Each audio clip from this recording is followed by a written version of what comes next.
Welcome back. The Cape Flats has been gripped by violence for decades, and despite efforts from various authorities over the years, it doesn't seem like much headway is being made. Just yesterday, we reported on the murder of 5 people in Khayelitsha, and in Manenberg, there were 8 shootings between Thursday and Saturday last week.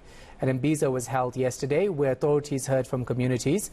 Let's hear from Deputy Police Minister Cassel Mathale, who was in that meeting. He joins us now live on the line. Deputy Minister, thanks for your time. It's a smack in the face that 5 people are murdered close to the venue where you host a crime imbizo. Are you making any headway in your crime-fighting efforts in the Cape Flats? Yeah, we are making headway. I cannot be proud about the fact that people were killed in Khayelitsha. These are the challenges that we are confronted with, which we need to deal with. Yesterday's engagement, in my own observation, have been very helpful. Of course, I don't will the magic that I will go in there like I did yesterday, and all of a sudden the challenges or the complexities of the Cape Flats will disappear. The violence there has got a historic context. If you look throughout the country, areas that experience a lot of instability are previously disadvantaged areas because of the challenges that they are confronted with. Underdevelopment, unemployment, that is the fact that there was uneven development. If you look at the area that we visited yesterday, just which is demarcated by a railway line between Gugulethu and Manenberg. When you are on the Gugulethu side, which is an African township, the police station that was built there, when you look at it compared to a police station that is built in Manenberg, they are miles apart. But these are legacies of apartheid. It was designed to separate and segregate the South African community. And as a result, some of the things that we're experiencing, we experienced them predominantly within the previously disadvantaged communities. I gave an example yesterday that in the morning I went to Constantia to drop off a book that my wife had borrowed from a school that is doing yoga there. It's peaceful, everything is okay. The problem that they are confronted with are completely different from the problems that are confronted by the people of Mitchell's Plain, Bonteheuwel, and Manenberg, where we have the imbizo. There are different complaints, different... Deputy Minister, now I get all of that, but we're talking about 28 years into our democracy, and you're still telling me that police stations on the Cape Flats are different to police stations in other areas. Why is it taking so long to address that? Because that's infrastructure. That's skills that could have been put into these areas a long time ago. What I'm not going to do, Shahan, and to the viewers, is to try and say that every mistake under the sun is a mistake of the past.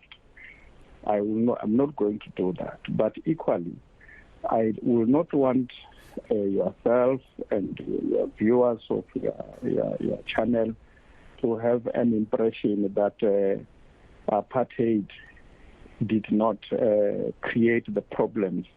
They laid the basis for the problems that we're confronted with today. We must accept that reality. We must confront it. We must work against it. Equally, we have a responsibility today to improve on what we found out of what apartheid has created. Because if we don't acknowledge this, we'll make a mistake where we think overnight we will wake up and find an integrated society. It's not going to be like that.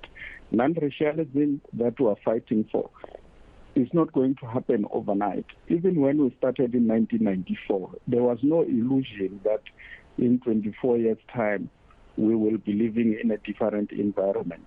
It's going to take a while, but it needs our determination to deal with it. Okay. Yesterday, when we were there interacting with the community, we made it very clear to them that despite the challenges that they find themselves in, we must not plead poverty and come and embrace criminality in the name of apartheid legacy, that there's nothing we can do. We can't do that.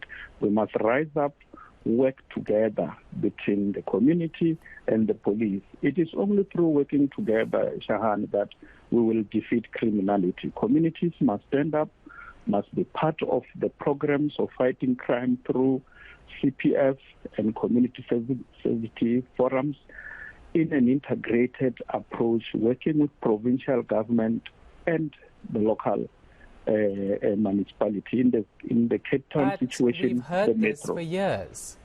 And, you know, you talk about the legacy of apartheid and how it affects poverty in the area, that the discrimination that's there, the prejudice that's there.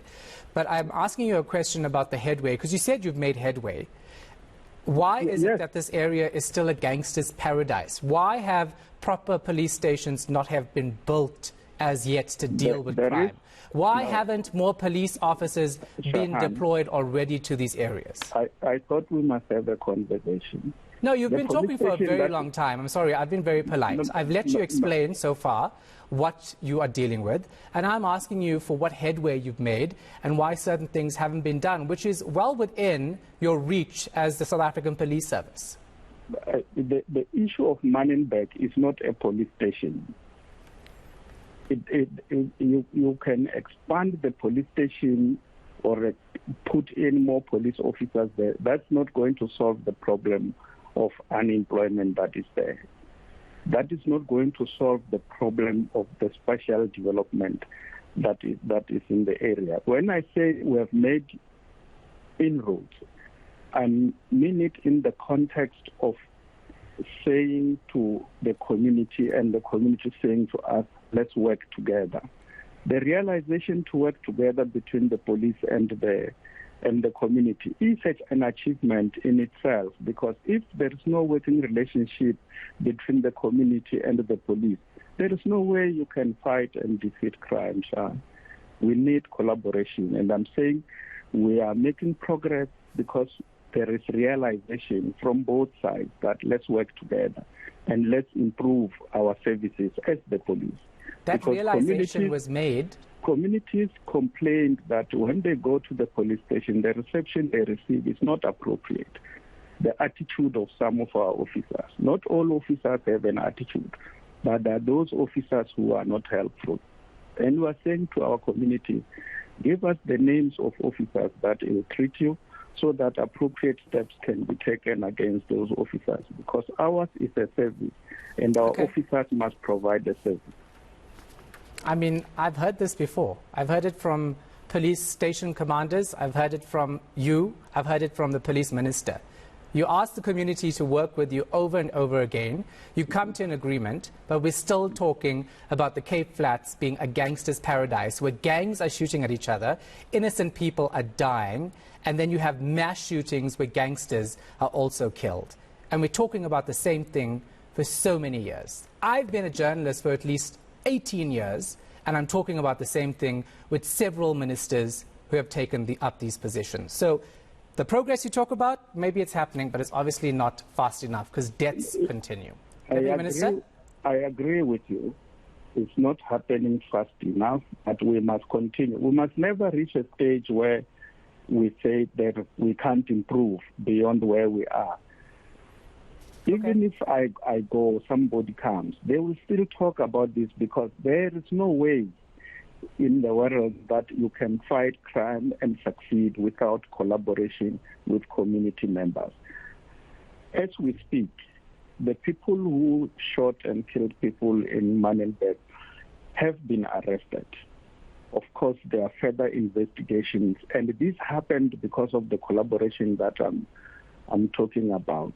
It's very important, it's necessary, it's essential that there must be this collaboration. Okay, thank you so much for your time. I appreciate it. Deputy Police Minister Cassel Mathale.